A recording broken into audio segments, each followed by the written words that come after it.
जी, अस्सलाम वालेकुम। कैसे हैं आप सब ठीक हैं?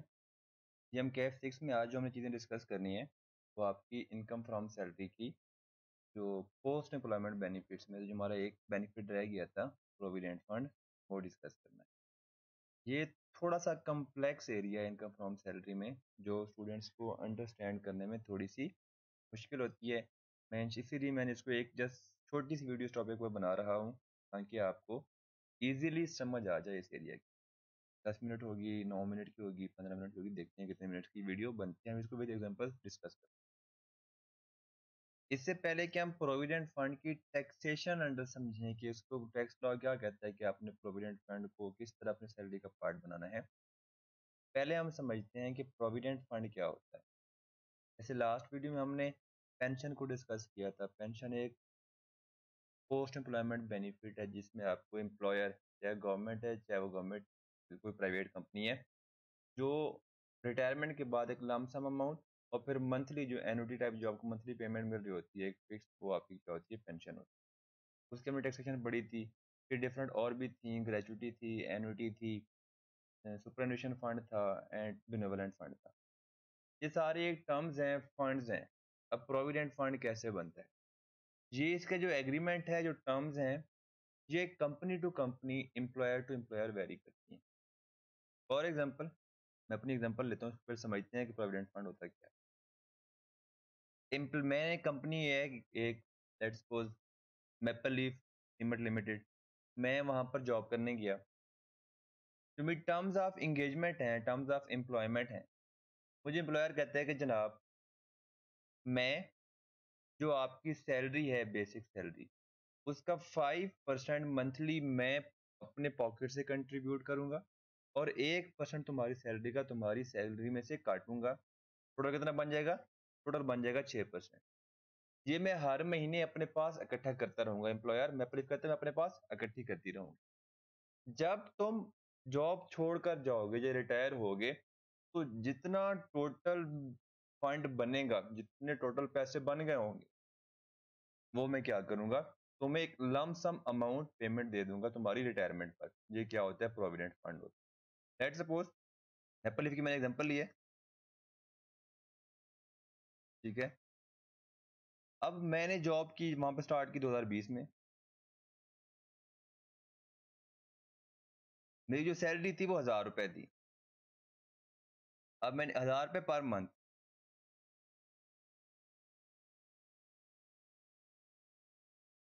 जो हमारी टर्म्स थी एंगेजमेंट की, जो प्रोविडेंट फंड की जो हमारा एग्रीमेंट था, उसने कहा था कि जो 6% है वो क्या होगा, एम्प्लॉयर कंट्रीब्यूट करेगा,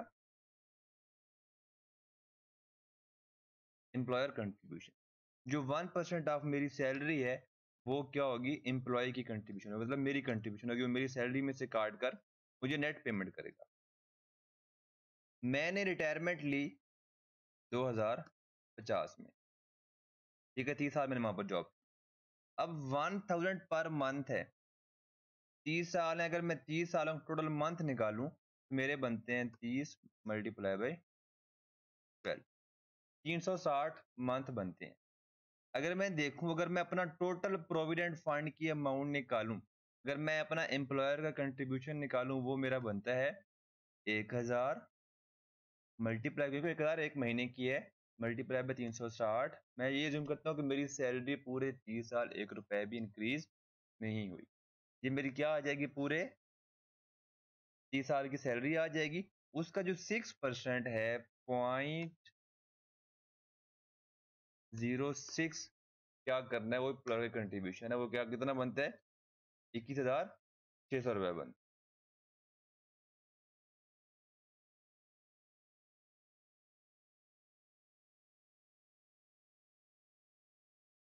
है, 600 रुपए। सिमिलरली जो 1% है मेरी सैलरी का, वो क्या है, मेरी कंट्रीब्यूशन है।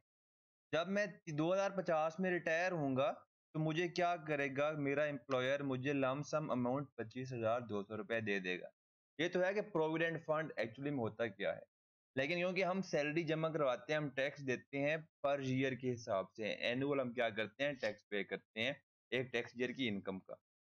तो सिमिलरली हमने क्या करना है, जो प्रोविडेंट फंड की कंट्रीब्यूशन है, वो मैंने 1 साल की निकालनी है, क्योंकि 12 मंथ होते हैं, तो मैं 1000 पर मंथ मेरी सैलरी है, मैं क्या करता हूँ उसको 12 से मल्टीप्लाई करता हूँ, ये मेरे पास आ जाएगा 720 रुपए पूरे साल में मेरा एम्प्लॉयर कंट्रीब्यूट करेगा, और 120 रुपए पूरे साल में मेरे अकाउंट में अपने पास एम्प्लॉयर मेरे काटेगा। मतलब मेरे जो 1 साल की जो कंट्रीब्यूशन बन रही है, जो मेरा प्रोविडेंट फंड की कंट्रीब्यूशन बन रही है, दोनों को मिलाकर वो है 840 रुपए। अब इसमें एक और चीज़ बता दूँ यहीं पर आपको, अभी हम आगे इसको पढ़ना है ताकि अभी आपको यहाँ पर समझ हो जाए। जो एम्प्लॉयी की कंट्रीब्यूशन है, ये मुझे कब मिलनी है? जब मैं रिटायर होऊँगा। जब मैं रिटायर होऊँगा, तब जो मुझे लम्प सम अमाउंट मिलनी है 840 रुपए, लेट्स सपोज़ साल के बाद मैं रिटायर हो गया हूँ। इस क्या 840 के 840 पर मैंने टैक्स पे करना है या मेरी सैलरी इनकम का पार्ट बनती है? नहीं। 720 क्या है? मेरा बेनिफिट है जो मुझे एम्प्लॉयर पर्सनली एक एडिशनल बेनिफिट दे रहा है। 120 वो रुपए हैं जो वो मेरी ही सैलरी में से काट कर मुझे नेट पेमेंट कर रहा है। ठीक है ना? मेरी पूरे साल की सैलरी बनी थी 12,000, उसने हर मंथ का मेरा 120 रुपए निकाल मतलब 12 रुपए निकाल लिए या 1 रुपया निकाल लिया, तो पूरे साल का बना 120 रुपए। उसने मुझे पेमेंट की होगी, कितनी पेमेंट की होगी? 11,800 समथिंग रुपीज़। लेकिन जो मैंने इनकम फ्रॉम सैलरी के अंदर टोटल सैलरी ली होगी, मैंने सैलरी जो ली होगी टोटल पूरे साल की, वो मैंने ली होगी 1000 मल्टीप्लाई बाय 12। हमने क्या पढ़ा था कि सैलरी के अगेंस्ट हमें डिडक्शन अलाउ नहीं होती। तो इसीलिए जो एम्प्लॉय का कंट्रीब्यूशन होता है, उस पर प्रोविडेंट फंड के केस में कोई टैक्स नहीं होता। अब हम फर्दर डिस्कस करते हैं प्रोविडेंट फंड की टैक्सेशन। ये था प्रोविडेंट फंड का कॉन्सेप्ट कि प्रोविडेंट फंड होता क्या है। आपकी बुक में जाते हैं, उससे पहले एक और चीज डिस्कस कर लेते हैं। प्रोविडेंट फंड 3 तरह का होता है। एक होता है गवर्नमेंट प्रोविडेंट फंड,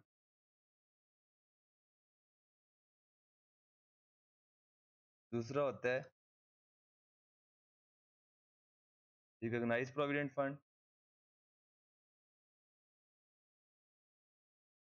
तीसरा होता है अनरिकॉग्नाइज्ड प्रोविडेंट फंड। अब टैक्स लॉ हमें इन तीनों जो प्रोविडेंट फंड्स हैं उनकी सेपरेट सेपरेट टैक्सेशन के बारे में रूल्स बताता है। अब मैं देखता हूं कि मेरे तीनों फंड्स के केस में टैक्स के रूल्स क्या क्या हैं। क्वेश्चन में गिवन है, एक गवर्नमेंट एम्प्लॉय के बारे में क्वेश्चन आया हुआ है कि जनाब ये गवर्नमेंट एम्प्लॉय है, उसको ये प्रोविडेंट फंड मिला है, जब पूरे साल का ये कंट्रीब्यूशन था प्रोविडेंट फंड का, तो आपने तब क्या ट्रीटमेंट करना है। अगर वो कहता है कि एक प्राइवेट कंपनी का एम्प्लॉय है, लेट्स सपोज मैपल लीफ की एग्जांपल दोबारा ले लेते हैं, उसका एम्प्लॉय है और उसका जो प्रोविडेंट फंड है वो रिकॉग्नाइज्ड प्रोविडेंट फंड का पूरे साल का ये कंट्रीब्यूशन, तब क्या हमने करना है। अगर अनरिकॉग्नाइज्ड प्रोविडेंट फंड है तो तब क्या करना है। गवर्नमेंट प्रोविडेंट फंड तो सिंपल सी बात है कि वो फंड जो गवर्नमेंट पे करती है, वो गवर्नमेंट प्रोविडेंट फंड होता है। अब एक होता है रिकॉग्नाइज्ड, एक होता है अनरिकॉग्नाइज्ड। रिकॉग्नाइज्ड वो होता है जो आप कंपनी अपना प्रोविडेंट फंड एफबीआर में रूल्स हैं, कुछ आपके इनकम टैक्स के अंदर कुछ रूल्स हैं, प्रोसीजर्स है, उस थ्रू अगर अपना फंड रिकॉग्नाइज करवा देती है, वो क्या होता है, रिकॉग्नाइज्ड प्रोविडेंट फंड होता है। जो कंपनी रिकॉग्नाइज नहीं करवाती, वो क्या होता है, अनरिकॉग्नाइज्ड प्रोविडेंट फंड होता है। अब हम सबसे पहले डिस्कस करते हैं गवर्नमेंट का प्रोविडेंट फंड। इसमें एक और पॉइंट भी अभी हम डिस्कस करेंगे, मैंने भी डिस्कस नहीं किया स्टार्ट में, आगे चल के हम डिस्कस करते हैं इसी को इसी वीडियो के अंदर, तो अभी यहाँ पर कवर हो जाएगा। जी, प्रोविडेंट फंड के अंदर अभी हमने पढ़ा था कि दो चीजें हो सकती हैं। एक आपकी जो चीज हो सकती है, वो आपकी चीज जो होती है वो होता है आपका employ contribution.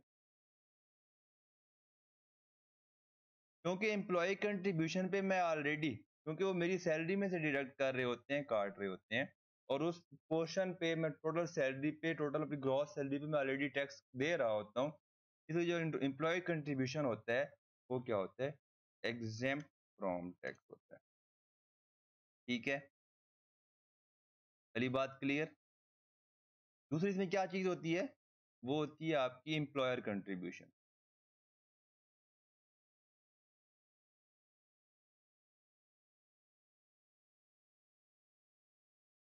Government provident fund के केस में आपकी जो एम्प्लॉयर की कंट्रीब्यूशन भी होती है वो भी क्या होती है, एग्जाम्प्ट। इवन कि ये एक एडिशनल बेनिफिट है, मेरी सैलरी के अलावा एक एडिशनल एम्प्लॉयर क्या कर रहा है, कंट्रीब्यूट कर रहा है अपनी पर्सनल पॉकेट में से। लेकिन लॉ कहता है अगर आपका गवर्नमेंट प्रोविडेंट फंड है तो आपका जो एम्प्लॉयर का कंट्रीब्यूशन है वो भी क्या होता है, एग्जाम्पल। अब इसके अंदर एक तीसरा पॉइंट भी है जो मैंने पहले नहीं बताया, वो है एक्यूमुलेटेड इंटरेस्ट। वो भी क्या होता है, गवर्नमेंट प्रोविडेंट फंड के केस में एग्जाम्प्ट होता है। चलिए डिस्कस करते हैं कि एक्यूमुलेटेड प्रोविडेंट फंड क्या होता है। अगर एक बिजनेस है, लेट्स सपोज अगर मैंने आज एक कंपनी में मैंने जॉब स्टार्ट की, बेसिक एग्जांपल ले लेते हैं मैपल लीफ। मैपल लीफ में मैंने जॉब स्टार्ट की आज, और मैंने 30 साल बाद उसको क्या करना है, मैपल लीफ को छोड़ना है। अब एम्प्लॉयर क्या कर रहा है, मैपल लीफ क्या कर रहा है, हर महीने मेरी बेसिक सैलरी का या मेरी सैलरी का 1% वो मेरी सैलरी में से काट रहा है, और मेरी सैलरी का 5% वो अपनी पॉकेट से क्या कर रहा है, कंट्रीब्यूट कर रहा है, और सेपरेट उसको रखता जा रहा है।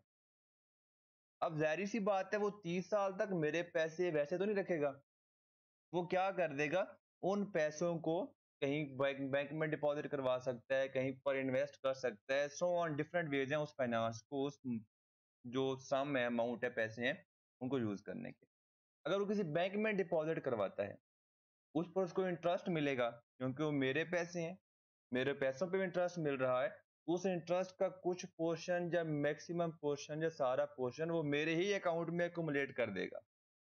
तो यहाँ पर मुझे जो पैसे मिलेंगे एट द एंड, उसमें 3 चीज़ें होंगी। एक एम्प्लॉयी कंट्रीब्यूशन, एक एम्प्लॉयर कंट्रीब्यूशन, और इस टोटल कंट्रीब्यूशन को इन्वेस्ट करने पर जो उस पर रिटर्न मिलेगा वो भी मुझे एडिशनल साथ में वो देगा। जो मुझे टोटल पैसे मिलेंगे वो इन तीनों का सम होगा। तो प्रोविडेंट फंड के अंदर 3 चीज़ें ये हो सकती हैं। लाज़मी नहीं है कि वो कहीं पर एक्युमुलेटेड इंटरेस्ट उसको मिले या नहीं मिले, लेकिन ये तीनों चीज़ें मैक्सिमम हो सकती हैं इसके केस में। तो गवर्नमेंट प्रोविडेंट फंड के केस में तीनों की तीनों क्या होती हैं, आपकी एग्जेम्प्ट होती हैं। एम्प्लॉयी तो हर केस में एग्जेम्प्ट है। ये 2 हैं, ये बाकी केसेस में टैक्सेबल हैं। किस तरह टैक्सेबल है अब हम देखते हैं। ठीक है? अब हम फिर पढ़ते हैं point C, unrecognised provident fund. ये भी ईज़ी है, पहले कर लेते हैं, फिर हम क्या डिस्कस करेंगे, रिकॉग्नाइज्ड प्रोविडेंट फंड डिस्कस करेंगे। इसके बारे में वो कहता है जो एम्प्लॉयी कंट्रीब्यूशन है आपका प्रोविडेंट अनरिकॉग्नाइज्ड के केस में, वो आपका सिमिलरली एग्जाम्प्ट फ्रॉम टैक्स है। ठीक है? आपका जो एम्प्लॉयर कंट्रीब्यूशन है पूरे साल में, लॉ कहता है वो आपका क्या है, एग्जाम्प्ट फ्रॉम टैक्स है।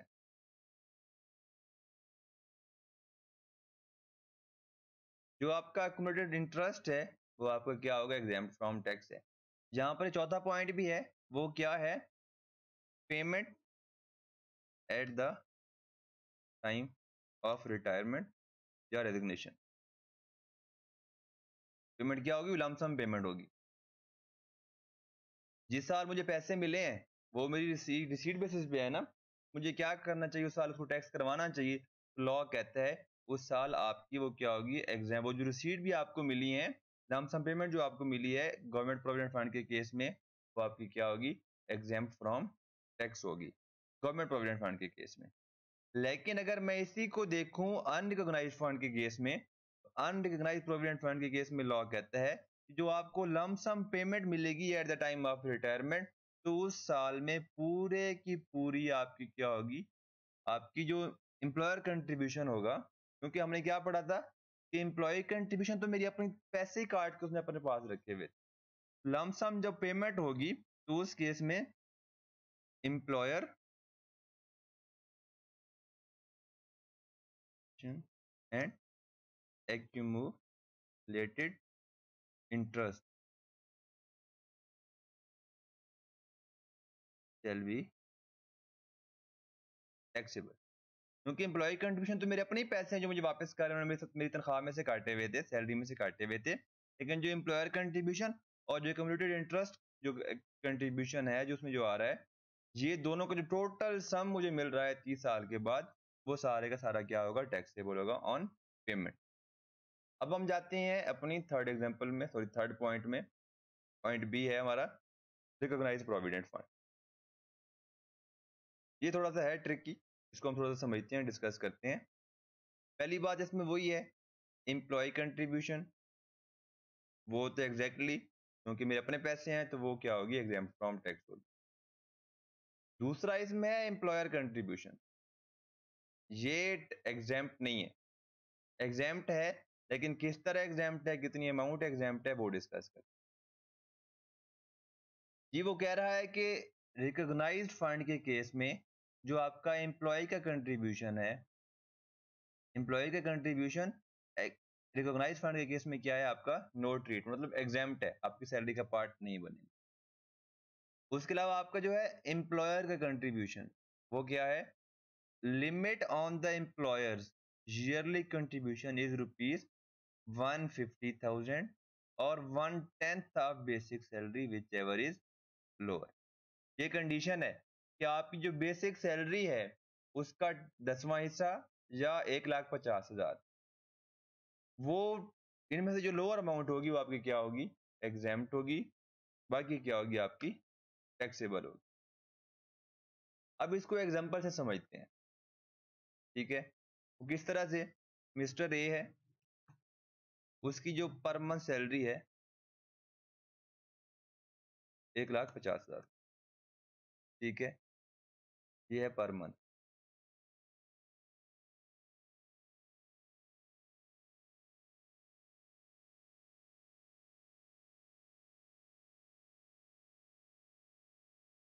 इसके अलावा इसको बेनिफिट मिलते हैं जो प्रोविडेंट फंड का कंट्रीब्यूशन है,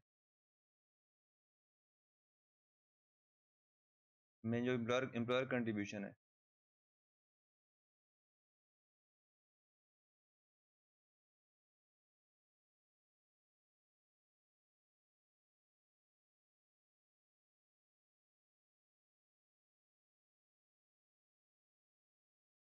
₹2,00,000, ये क्या है, पूरे साल का कंट्रीब्यूशन है, ठीक है। अब वो कहता है कि आपने क्या करना है, कंप्यूट करना है पूरे साल की टैक्सेबल इनकम मिस्टर ए।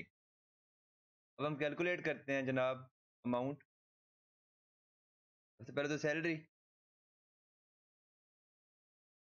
ये बनती है मेरे पास 1,50,000 पर मंथ है, मल्टीप्लाई बाई 12, ये बनेगी मेरे पास 18,00,000 रुपए। अब मैंने क्या करना है, प्रोविडेंट फंड की वर्किंग करनी। मुझे पता है कि किस तरह एग्जाम्प्ट है, 1/10 of basic salary, 1/10 of basic salary, या दूसरा क्या ऑप्शन होता है, दूसरा ऑप्शन होता है मेरे पास या 150,000, इन दोनों में से जो लोअर अमाउंट होगी, और 150,000 विच एवर इज,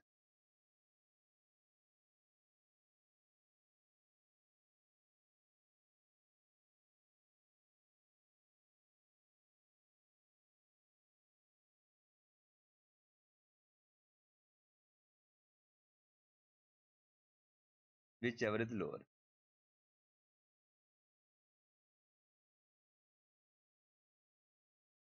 अब मैं देखूं मेरा कितना बनता है, 1/10 बनता है मेरी सैलरी का, डिवाइडेड बाई 10, बन गया 1,80,000 रुपए। वो कह रहा है कि 1,50,000 या जितना आपका टोटल बनता है उसमें से जो आपकी अमाउंट आएगी, यहाँ पर कितना बनता है मेरे पास, जो टोटल प्रोविडेंट फंड कितने हैं, 2,00,000 रुपए, ठीक है। अब इसमें से कितना, 1,80,000 या 1,50,000, इन दोनों में से जो लोअर होगा वो मेरा क्या होगा, एग्जाम्प्ट होगा। मैं यहाँ पर उसको लेस कर देता हूँ, कितनी अमाउंट मेरी एग्जाम्प्ट होगी, 1,50,000। जो मेरी सैलरी का पार्ट बनेगी, जो मेरी इनकम बनेगी वो बनेगी 2,00,000 प्लस 1,50,000 रुपए, मतलब मैंने 1,50,000 रुपए, जो मेरी इनकम बनी है वो बनी है 18,50,000 रुपए। समझ आ गई कि किस तरह हमने क्या करना है, एम्प्लॉयर कंट्रीब्यूशन कैलकुलेट करना है। 2,00,000 एम्प्लॉयर का कंट्रीब्यूशन था, लेकिन लॉ कहता है रिकॉग्नाइज प्रोविडेंट फंड के केस में 1/10 ऑफ बेसिक सैलरी या 1,50,000, इन दोनों में से जो लोअर होगा वो क्या होगा, एग्जेम्प्ट फ्रॉम टैक्स होगा, ठीक है। यहाँ पर 1,80,000 क्या था, 1/10 था बेसिक सैलरी था, और 1,50,000 क्या था, लोअर था। यहाँ पर क्या हो गया, ज्यादा मेरा एग्जेम्प्ट हो गया। अब फॉर एग्जाम्पल मैं कहता हूँ कि मेरी सैलरी जो है वो पर मंथ है 1,20,000 रुपए। यहाँ पर मेरी क्या हो जाएगी, टोटल सैलरी पूरे साल की बन जाएगी 1,20,000 मल्टीप्लाई बाई 12, 14,44,000 रुपए, मतलब 1.44 मिलियन। अब अगर मैं यहाँ पर कैलकुलेट करूँ दोबारा से प्रोविडेंट फंड को, वो मेरा क्या है, 1/10 ऑफ बेसिक सैलरी है 1,144,000, और लोअर, इन दोनों में जो लोअर होगा वो होगा 1। अब मेरा यहाँ पर कितनी अमाउंट एग्जाम्प्ट होगी, 144,000। लॉ क्या कहता है, जितनी आपकी अमाउंट क्या हो, 150,000 या 1/10 ऑफ बेसिक सैलरी, दोनों में से जो लोअर होगा मेरा क्या होगा, एग्जाम्प्ट होगा। तो इस केस में अब 144,000 एग्जाम्प्ट हो गया, और 56,000 क्या बन जाएगा, मेरी सैलरी का पार्ट बन जाएगा। जो मेरी टोटल सैलरी बनेगी वो बनेगी 14,96,000 रुपए। समझ आ गई एग्जाम्पल की। अब इससे आसान तो समझाया नहीं जा सकता। बाकी जब हम पास पेपर करेंगे उसमें जब ये पॉइंट आएंगे हम इन पॉइंट को डिस्कस करेंगे। फिर थर्ड पॉइंट बच जाता है मेरे पास एक्यूमुलेटेड इंटरेस्ट। ठीक है, हम दो डिस्कस कर चुके हैं, एम्प्लॉय कंट्रीब्यूशन, एम्प्लॉयर कंट्रीब्यूशन। जो थर्ड बचता है वो बचता है एक्यूमुलेटेड इंटरेस्ट।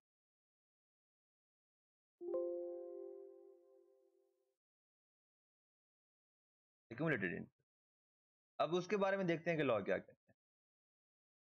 लॉ कहता है कि interest on credited during the year, हम कहते हैं कि yearly interest is exempt higher of, यहां पर था विच एवर इज लोअर, यहां पर है विच एवर इज हायर। ठीक है ना, 16% interest rate on accumulated balance, और 1/3 ऑफ बेसिक सैलरी। ठीक है, अब यहाँ पर वो क्या कह रहे थे, इसको भी एग्जांपल से समझते हैं, वहां पर इसको लेकर जाते हैं यहाँ से।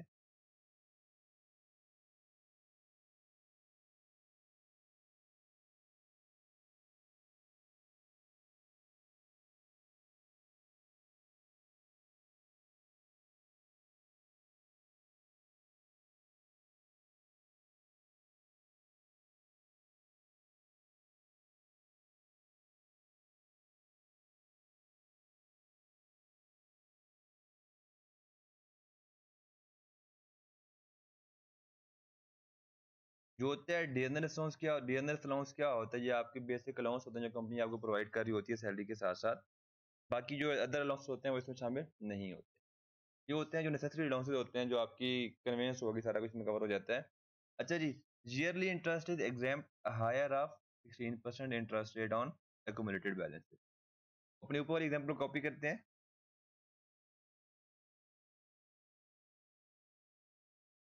मिस्टर ए है,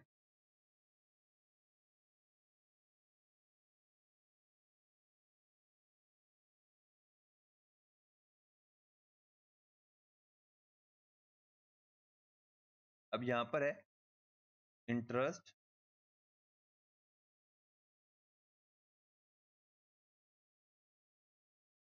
on accumulated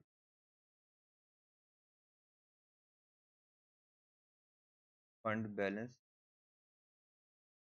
at the rate of 18%। ठीक है, कितनी अमाउंट है, कह देते हैं हम 1,50,000 रुपये, क्योंकि ये तो हमारा इस साल का कंट्रीब्यूशन है ना। हो सकता है मेरे पास को पिछले 50 साल का मैंने क्या किया वो प्रोविडेंट फंड जमा किया वो मेरा जमा हो रहा हो, और उन्होंने बैंक में डिपॉजिट करवाया हुआ हो, तो वहां पर 1,50,000 का प्रॉफिट आ सकता है। ठीक है, अब हमें लॉ क्या कहता है कि जो मुझे एग्जाम्प्ट है वो कितना एग्जाम्प्ट है, 16% जो है वो होना चाहिए, या 1/3 ऑफ बेसिक सैलरी। इन दोनों में से जो हायर होगा वो क्या होगा, एग्जाम्प्ट। चलिए दोबारा कल अपनी वर्किंग करते हैं। यहाँ तक तो वर्किंग मेरी सेम ही रहेगी अगर आपको याद रहे तो। ठीक है, इससे आगे क्योंकि प्रोविडेंट फंड की तो वर्किंग सेम ही रहेगी, मेरी सैलरी मेरी सेम रहेगी यहाँ से।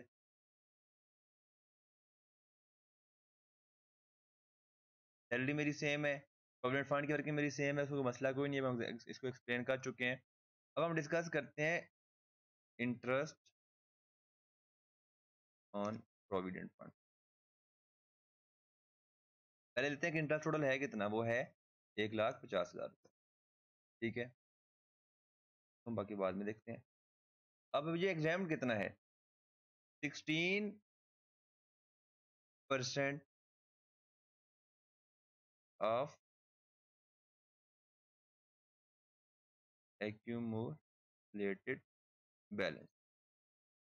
मतलब क्या हुआ, अगर मैंने क्या करना है, मुझे चाहिए एक्यूमुलेटेड बैलेंस। वो किस लिए चाहिए? ताकि मैं उसका 16% कैलकुलेट कर सकूं। आपने अकाउंटिंग में पढ़ा होगा, पहले मुझे 1,50,000 को ग्रॉस करना है, डिवाइड कर दूंगा मैं 18% से। ठीक है, अगर मैंने इसको ग्रॉस किया और मैंने दोबारा क्या करना है, 16% पर लेकर आना है, इसको मैं मल्टीप्लाई कर दूंगा 16%। मेरे पास क्या आ जाएगा, एक्यूमुलेटेड प्रॉफिट का 16% आ जाएगा। कितना बनता है, 1,33,000 रुपए। और इसको मैं यहाँ पर करता हूँ,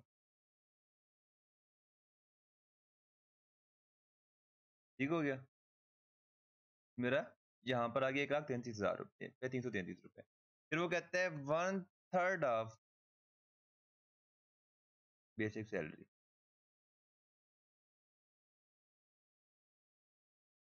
कितनी है बेसिक सैलरी मेरी, कितनी है, 4,40,000 रुपये डिवाइड बाय 3, वो बनती है 4,80,000 रुपये। अब मेरी यहाँ पर कितनी अमाउंट एग्जाम्प्ट है, कितनी अमाउंट एग्जाम्प्ट है, इन दोनों में से जो हायर होगी वो क्या होगी, एग्जाम्प्ट होगी। Whichever is higher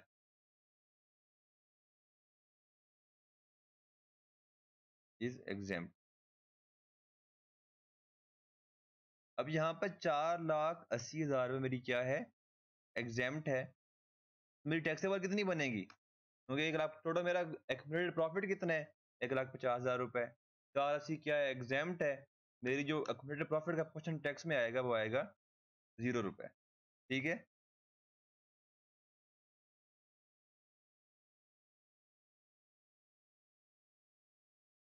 amount में क्या रहेगी, सेम रहेगी। अब अगर मैं इसी एग्जाम्पल में चेंज करता हूँ, मैं कहता हूँ कि मेरा जो एक्यूमुलेटेड प्रॉफिट है वो कितना है, 5 लाख रुपए। ठीक है, यहाँ पर मैं क्या कर देता हूँ, 5 लाख कर देता हूँ। 5 लाख का जो 4,44,000 बन रहा है, ये कम बन रहा है, इसको मैं क्या कर देता हूँ, 6 लाख कर देता हूँ। ठीक है, अब हम यहाँ पर देखते हैं, तो 5 लाख रहने देते हैं, सॉरी फॉर एग्जाम्पल दोबारा बनाने के लिए। अच्छा, यहाँ पर देखें 5 लाख में भी 440,000 मेरा बन गया 16%, और ये बन 4,80,000 रुपए। यहाँ पर अब क्या आएगा, क्योंकि ये 5 लाख मेरा टोटल बेनिफिट था, इसमें मैं लेस करूँ 4,80,000 रुपए, तो जो 20,000 रुपए क्या बन जाएगा, मेरी सैलरी का पार्ट बन जाएगा। तो ये था आपका एकोमोडेटेड का बेनिफिट। अब यहाँ पर एक और तीसरी चीज रहती है, क्योंकि जब मैं रिटायर होऊंगा मुझे लमसम पेमेंट तो मिलनी है, क्योंकि मैं कंट्रीब्यूशन पर भी और इंटरेस्ट पर भी मैं ऑलरेडी टैक्स जमा करवा चुका हूँ। तो लॉ कहता है, तो इस केस में आपका जो एक्यूमुलेटेड प्रॉफिट है, सॉरी रिकॉग्नाइज्ड के केस में, जब आपको लमसम पेमेंट होगी तब आपका क्या होगा, सारे का सारा एग्जेम्प्ट फ्रॉम टैक्स होगा। ये था आपका प्रोविडेंट फंड जो हमने इस वीडियो में डिस्कस किया है। कोई मसला हो, कोई प्रॉब्लम हो, आप कमेंट्स के थ्रू क्वेश्चन पूछ सकते हैं।